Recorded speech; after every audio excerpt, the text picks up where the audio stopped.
Hello everyone, my name is Ritu. आप सबका स्वागत है मेरे चैनल ऋतुराज पर। हम काफ़ी दिनों बाद मिल रहे हैं। ड्यू टू सम रीजंस मैं क्लासेस नहीं ले पा रही थी, बट अब हम फिर से अपनी क्लासेस कंटिन्यू करेंगे। अब जो हम एग्ज़ाम लेकर चल रहे हैं वो है सीबीएसई और एनबीएस। अगर किसी को भी चैनल को सर्च करने में दिक्कत होती है तो आप सिर्फ यूट्यूब पे इतना सर्च कीजिए ऋतुराज चंडीगढ़, आपको चैनल शो हो जाएगा। जो एग्ज़ाम अब हम लेकर चल रहे हैं वो है सीबीएसई और एनबीएस। सरकारी रिजल्ट डॉट कॉम पर जाइएगा। उस पर आपको अभी सीबीएसई की पोस्ट निकली हुई है, ठीक है, जिसके अंदर आपको accountant, account officer, account assistant की काफ़ी सारी पोस्ट है, आप उनको देख सकते हैं। और एनबीएस में नॉन टीचिंग पोस्ट है, ठीक। तो आज हमारी ये फर्स्ट क्लास है जिसमें हम नोटिंग को कवर कर रहे हैं। आज का जो टॉपिक है वो है नोटिंग, जिसमें हम सीखेंगे नोटिंग को कैसे लिखा जाता है, नोटिंग क्या होती है, किस पेपर पे लिखा जाता है और किस तरीके से लिखते हैं, क्या क्या मैथड्स होते हैं, ठीक है। चलिए बिना देरी करते हुए शुरू करते हैं। ये मेरा चैनल है। अगर आपको नोटिंग लिखनी है तो आपके पास कुछ इस तरीके का पेपर होना चाहिए, A3 साइज का, ठीक है। इन सेम कलर ग्रीन दिया जाता है। इसके बैक साइड पे भी आप इसको यूज कर सकते हो और फ्रंट साइड पे भी, ठीक है। इस तरीके का पेपर होता है नोटिंग, इसको बोलते हैं। इस पेज के ऊपर नोटिंग लिखी जाती है। बेसिकली नोटिंग इसलिए लिखी जाती है ताकि आप कम्युनिकेट कर सके रिटर्न में अपने ऑफिशियल्स के साथ, ठीक है। तो नोटिंग के लिए लिखने के लिए कुछ कुछ चीज़ें होनी चाहिए। पहली, इजी लैंग्वेज हो, ठीक है। ज़्यादा ईडियम एंड फ्रेजेस का इस्तेमाल ना करें और ऐसी लैंग्वेज का इस्तेमाल करें जो सामने वाले को समझ में आए। क्योंकि हो सकता है आप जो नोटिंग कर रहे हैं या जो लिख रहे हैं वो हो सकता है सीनियर अथॉरिटीज़ को भी जाए और लोअर अथॉरिटीज़ को भी जाए। जैसे कि आपकी एलडीसी ने कोई इनिशिएट की, या मान लीजिए कोई असिस्टेंट डायरेक्टर ने नोटिंग पुटअप की। पुटअप करना होता है नोटिंग को लिखना, ठीक है, इनिशिएट करना। तो वेरियस टाइप ऑफ एम्प्लॉयज़ जो नोटिंग है इनिशिएट कर सकते हैं, लिख सकते हैं। हो सकता है वो एलडीसी लेवल पर लिखी गई हो सकता है वो एमटीएस लेवल पर लिखी गई हो, या मे बी हायर अथॉरिटी के थ्रू लिखी गई हो। Depend on case to case कि ये मैटर क्या है, कहाँ से इनिशिएट किया जाएगा या कौन प्रोसीड कर रहा है, ठीक है। चलिए आज का टॉपिक जो हमारा नोटिंग, हम सीखेंगे कि नोटिंग को किस तरीके से लिखा जाता है, एग्जाम्पल के थ्रू समझेंगे। आपकी इस कलर में मैंने आपको दिखाया, इस तरीके की शीट होती है जिसके अंदर हम देखेंगे कि भाई फ्रंट साइड और बैक साइड दोनों पर आप लिख सकते हैं। ये A3 साइज की शीट होती है जिस पर हम अपनी बात कहते हैं, कम्युनिकेट करते हैं विद दी हायर अथॉरिटी और सीनियर अथॉरिटी, ठीक है। नोटिंग लिखने के लिए सब फर्स्ट ऑफ ऑल कौन इनिशिएट कर रहा है, यानी किस डिपार्टमेंट के थ्रू नोटिंग लिखी गई है। अगर वो नोटिंग फर्स्ट टाइम कोई इनिशिएट कर रहा है, सपोज कीजिए आपको नए कंप्यूटर की नीड है, ठीक है, या आपके पास जो कंप्यूटर है वो सही से वर्क नहीं कर रहा है और आप एक नोटिंग चलाना चाहते हैं या नोटिंग पुटअप करना चाहते हैं जिसमें आप ये बात कहना चाहते हैं मैं इस पर कार्यरत हूँ या इस पोस्ट पर वर्किंग हूँ, मेरा जो पीसी है या कंप्यूटर है वो सही से काम नहीं कर रहा है जिसकी वजह से मुझे कार्य करने में विलंब होता है, ठीक है। तो जो भी डिपार्टमेंट इनिशिएट करता है वो अपना नाम लिखेगा। फॉर एग्जाम्पल मैं मानती हूँ कि मैं अकाउंट डिपार्टमेंट में हूँ और मैं इसे वहीं से इनिशिएट कर रही हूँ, तो अकाउंट सेक्शन या अकाउंट डिपार्टमेंट सब्जेक्ट मेंशन कर सकते हैं।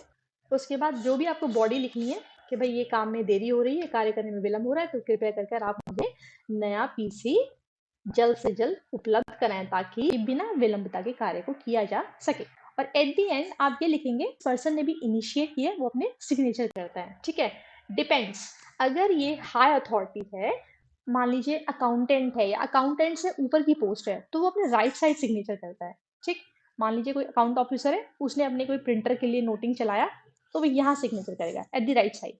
बट अगर कोई एलडीसी है, कोई यूडीसी है, कोई अकाउंट असिस्टेंट है, तो ये जो पोस्ट होती है वो अपने लेफ्ट साइड पर सिग्नेचर करती हैं। मान लेते हैं मैंने ही इनिशिएट की है, ऋतुराज अकाउंट्स असिस्टेंट, और आज की डेट डाल देते हैं। इसके अलावा ये मैं किसको फॉरवर्ड कर रही हूँ या मेरे बाद ये किस हायर अथॉरिटी को जाएगा उनका नाम नीचे आ जाएगा। पर पेज नंबर भी इंपॉर्टेंट होता है, ठीक है। अगर हम कोई पेज नंबर लिखते हैं ये इसलिए किया जाता है, अगर मान लीजिए आपकी नोटिंग कंटिन्यू बहुत टाइम से चल रही है, वो 40 to 45 पेजेस की हो गई है और आप बिना नंबरिंग के अपनी नोटिंग को इनिशिएट करते हैं या पुटअप कर देते हैं, बीच में से अगर वो नोटिंग का पेज गायब हो गया तो आपके पास कोई प्रूफ नहीं होगा, इसलिए नोटिंग पर नंबर देना जरूरी होता है। चलिए तो हम इसको कुछ एग्जाम्पल्स के थ्रू समझते हैं। शुरू करने से पहले हमेशा याद रखिएगा एक नोटिंग जो कि एक A3 साइज ग्रीन कलर का पेपर जैसा कि स्क्रीन पर दिखाया गया है इस कलर में प्रोवाइड की जाती है, जिसमें आप अपने सीनियर को भी लिख सकते हैं, अपने जूनियर को भी लिख सकते हैं। फॉर एग्जाम्पल अगर हमें किसी चीज़ की नीड है, फॉर एग्जाम्पल मेरा कंप्यूटर नहीं चल रहा और मैंने कहा कि मेरे कार्य करने में विलम्ब हो रहा है, मुझे जल्द से जल्द नया कंप्यूटर प्रोवाइड किया जाए, तो मैं ये लिखते हुए अपने सीनियर्स को उनको इन्फॉर्म करूंगी कि इस चीज़ की नीड है, आप प्लीज़ इसकी परमिशन दें। ये तो हो गए हायर अथॉरिटी। ठीक है, बट कभी कभी क्या होता है, हायर अथॉरिटी लो अथॉरिटी को भी नोटिंग लिखती है। फॉर एग्जाम्पल, मान लीजिए कोई असिस्टेंट डायरेक्टर है, असिस्टेंट डायरेक्टर चाहता है कि वो प्रॉपर बजट बताए। ठीक है, और उस बजट को बताने के लिए वो एक नोटिंग इनिशिएट कर सकते हैं या बोल सकते हैं कि कंसर्न अधिकारी मुझे इस चीज़ की इंफॉर्मेशन प्रोवाइड करें। ठीक है, एक अकाउंटेंट भी अपने जूनियर से कोई पर्टिकुलर इंफॉर्मेशन मांग सकता है। ठीक, कि जैसे जेम में अब तक कितना प्रोक्यूरमेंट आया है, जेम्स में अब तक कितने ऑर्डर्स की पेमेंट कर दी गई है, एसेट्रा।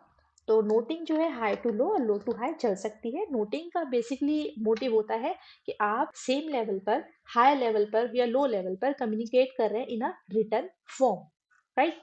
चलिए एग्जाम्पल के थ्रू समझते हैं। अगर कोई भी डिपार्टमेंट फर्स्ट टाइम इनिशिएट करता है तो अपना सेक्शन का नाम लिखेगा, अदरवाइज नहीं। अगर ये नोटिंग मैंने पहली बार चलाई होती या मैं फर्स्ट टाइम इसे खुद इनिशिएट करती या पुटअप करती, तो मैं अपने अकाउंट सेक्शन का नाम डालती, account department. It may be establishment और it may be admin section. Reference from prepage इसलिए लिखा जाता है कि अगर कोई बात जो इस 33 नोटिंग के पेज नंबर पर कही गई है उससे कुछ ना कुछ रिगार्डिंग पिछले पेज पर कहा गया होगा। ठीक है, तो मैं ये मानती हूँ कि जो पेज नंबर 33 नोटिंग का है, 32 पेज नंबर में यानी इसके एग्जैक्ट पिछले पेज पर इसके बारे में कुछ कहा गया होगा। केस कुछ ऐसा रहा होगा, सान्या कैब एक पार्टी है, उसके फेवर में हमें 12,506 यानी 12,506 रुपीज की पेमेंट करनी है। पेमेंट करने से पहले हमें सैंक्शन लेना होता है। अगर सैंक्शन हायर अथॉरिटी दे देते हैं, ठीक है, मे प्लीज सैंक्शन करके भेजना होता है। अगर सैंक्शन मिल जाती है तभी जाकर हम आगे पे ऑर्डर बनाते हैं, पेमेंट करते हैं। तो हम बहुत इजी सिंपल लैंग्वेज में लिखना होता है। कोई ऐसा नहीं कि ईडियम फ्रेजेस यूज कर रहे हैं, बहुत हाई लैंग्वेज यूज कर रहे हैं। एक फॉर्मल लैंग्वेज यूज करनी होती है, पॉजिटिव लैंग्वेज यूज करनी होती है, एंड सिंपल एंड शॉर्ट तरीके में अपनी बात कहनी होती है। ठीक है, रेफरेंस फ्रॉम प्रीपेज, एओ यानी अकाउंट ऑफिसर में kindly sign the pay order, यहाँ पे फॉर कर लीजिएगा, फॉर रुपीज 12,506। इनवर्ड्स में लिखना इंपॉर्टेंट होता है ताकि आपकी कोई भी लिखी गई वैल्यू को ऑल्टर ना कर सके। ठीक है, rupees 12,506 only in favour of messrs Sanya cab and TDS rupees 220, 220 रुपए in favour of SBI bank towards hiring of taxi for official purpose. ये नोटिंग लिखते हुए हमने पेज नंबर लिखा, रेफरेंस कहाँ से लिया गया है, प्रीवियस पेज से, किसको लिख रहे हैं, कितना अमाउंट देना है, किस पार्टी को देना है, एंड मोर इम्पॉर्टेंट किस चीज के लिए देना है। अगर ये सारी चीजें इतनी सिंपल टर्म में क्लियर हो रही है तो आई थिंक आपकी नोटिंग बेस्ट है। और एट द एंड जिस पर्सन ने भी चलाई है, मैं मान लेती हूँ कि नोटिंग मैंने खुद इनिशिएट की है, पुटअप की है, तो ऋतुराज अकाउंट असिस्टेंट, एंड जिस दिन ये नोटिंग लिखी गई है वो डेट। और ये जो भी पर्सन होता है जो नोटिंग को पुटअप कर रहा है वो अपने हाई अथॉरिटी को मार्क करता है। हाई अथॉरिटी जब यहाँ पर अपने रिमार्क्स लिखेगा तो उसे कट करते हुए अपने अगेन हाई अथॉरिटी को मार्क करता है। ठीक है, चलिए आगे सीखते हैं एक और नोटिंग के साथ। अगर आप कोई नोटिंग इनिशिएट कर रहे हैं या पहली बार लिख रहे हैं तो आप अपने डिपार्टमेंट का नाम डालेंगे, अदरवाइज डिपार्टमेंट का नाम डालना इंपॉर्टेंट नहीं होता। Page number very compulsory. Reference from pre page, again ऐसी कोई बात पहले कही गई होगी जिसके थ्रू हम रेफरेंस लेते हुए इस पेज पर लिख रहे हैं। ठीक है, यानी पेज नंबर 6 पर कुछ ऐसा कहा गया होगा जिसका रेफरेंस लेते हुए हम नोटिंग को कंटिन्यू कर रहे हैं। आइए पढ़ते हैं। Exhibition section has proposed to refund the EMD of rupees इतना to Messrs XYZ Limited as he had deposited twice the EMD regarding Udaipur Festival 2023. Competent authority may kindly sanction of rupees itna in favor of this as proposed by exhibition section at pre-page। यानी पिछले page पर exhibition section ने कहा है कि 80,000 EMD earnest money deposit यानी एक security amount जो कि हमें XYZ लिमिटेड ने डिपॉजिट किया था, हमने इनसे कोई काम कराया, काम कराने से पहले उन्होंने एज ए सिक्योरिटी मनी हमें डिपॉजिट कराई थी, काम हो गया, काम सेटिस्फैक्ट्री पाया गया, अब जो amount as a security deposit है, ठीक है, यानी EMD, वो अब हमें वापस करना है। ठीक है, इसके साथ साथ ये भी बताया गया जो EMD और ट्वाइस जमा हो गई है। ठीक है, तो बहुत सिंपल वर्ड्स में है, सबमिटेड प्लीज, जिस पर्सन ने लिखी है मनीष खंडपाल अकाउंटेंट, एंड अपने हाई अथॉरिटी को मार्क करते हुए अकाउंट ऑफिसर। खत्म, आगे चलते हैं। Page number 37 sale promotion section ने कोई बात कही, ठीक है, अगर इनिशिएट करेंगे तभी लिखें, वैसे इंपॉर्टेंट नहीं है। 37 पेज नंबर मेंशन किया, रेफरेंस फ्रॉम प्री पेज, और आप चाहें तो आप सब्जेक्ट भी मेंशन कर सकते हैं। Expenditure voucher of Jaipur book festival has been check. मान लीजिए आपके पास कोई एक्सपेंडिचर के वाउचर्स हैं, बिल हैं, वो चेक होने के लिए आया है, ठीक है, आपने वो हैज़ बीन चेक यानी आपने चेक कर लिए हैं। It is requested kindly settle the regularise the expenditure of rupees 90,480 and settle the advance of rupees 40,000 40,000 in favor of Prabhujot Kaur UDC. Balance amount 20,520 has been deposited by receipt number इतना dated इतना सा case है। 40,000 रुपए as advance लिए थे, आपके office में ही काम करता है जिसका नाम प्रभुजोत कौर है, वो यूडीसी के लेवल पर कार्यरत है।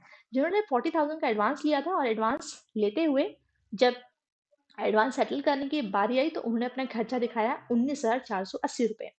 40,000 का एडवांस लिया था किसी पर्सन ने, उन्होंने खर्चा अपना दिखाया जिसके बिल आप चेक कर चुके हैं, लिखा है expenditure voucher of Jaipur book festival has been check. ये जो एडवांस लिया गया था ये किसी फेस्टिवल के लिए लिया गया था जो कि जयपुर बुक फेस्टिवल है।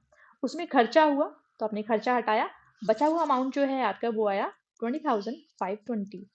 प्रभुजोत कौर जो पर्सन है यूडीसी हैं, आपके ऑफिस में काम करते हैं, उन्होंने ये पैसे आज जमा करा दिए, ठीक है। बट आपने जो खर्चा एंट्री करनी है 90,480 की, उसके लिए आपको उनकी सेंक्शन लेनी पड़ेगी अपनी हायर अथॉरिटी की, ठीक है।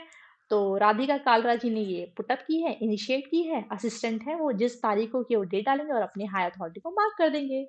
अकाउंट सेक्शन अगर इनिशिएट किया है, page number always keep in mind, कभी कभी पेज नंबर को नोटिंग पेज नंबर लिखा जाता है। रेफरेंस फ्रॉम प्री पेज या from pre page both are correct.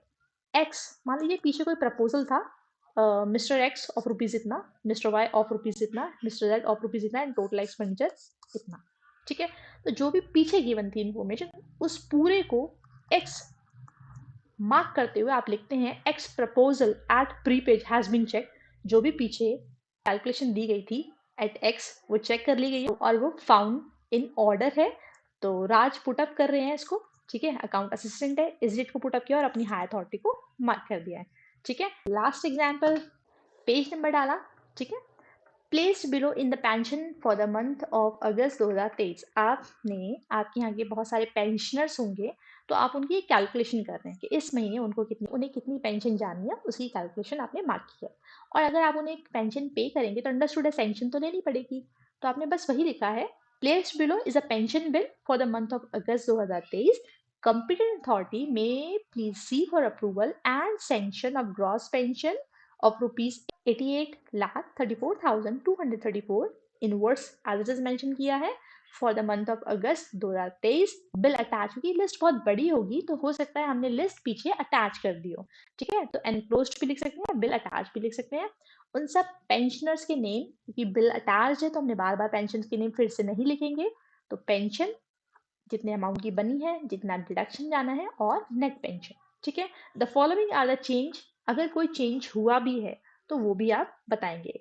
ये क्यों बताया जा रहा है, फॉर एग्जाम्पल हो सकता है कोई प्रीवियस मंथ रिटायर्ड हुआ हो जुलाई को, तो वो एक पेंशनर एड ऑन हो जाएगा। और अगर किसी पेंशनर की जो पहले से पेंशनर था उसकी डेथ हो जाए तो हो सकता है पेंशनर कम हो जाए। तो अगर ऐसे कोई भी चेंजेस आते हैं, किसी की पेंशन बढ़ती है, किसी की पेंशन कम होती है, वो सब भी इन्फॉर्म किया जाता है। The following are the changes in the current month in respect of earning and deduction. Code number 133, मान लेते हैं ये एम्प्लॉय कोड होगा। श्री रामपाल एक पेंशनर है who has been expired on 8 August 2023 not added in this bill, ठीक है। Submitted please लिखकर आगे मार्क कर सकते हैं, simple. And happy Holi to all of you, thank you so much to like share and subscribe. जल्दी ही मिलते हैं नेक्स्ट वीडियो के साथ, तब तक के लिए टेक केयर।